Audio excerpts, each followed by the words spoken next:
Hi everyone, welcome to the YouTube channel. In this video, we will see how to scan QR code on CapCut. If you want to log in the CapCut app with the same account on a different device, you can do it through the QR code scanning. So for that, you have to simply open the CapCut app in your mobile phone. Once the app gets open, at the bottom you will see we have four different options. From all these options, you have to go with the right one, which is the me, also the profile icon. You have to click onto it.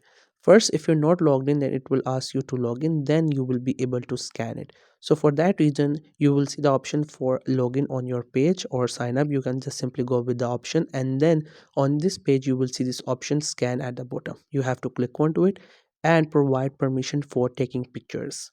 Once you do it, then it will just take a while and a camera will open. Then you can place your QR code in front of your phone and it will scan it. And once the scanning is done, then you will be able to have the login on any other device. One thing you have to understand, if you're not logged in with your account, then you would not be able to do a scan. So it is necessary that you log in. If you don't have an account, then you can just simply sign up. Once you do it, then you will see this option scan, click onto it, and your work is done. So that's how you will be able to scan QR code in CapCut. I hope you find this video helpful and informative. Make sure to subscribe to the YouTube channel for more informative videos and updates. You can leave a like, comment. If you have any queries, feel free to ask. Thank you so much for watching the video.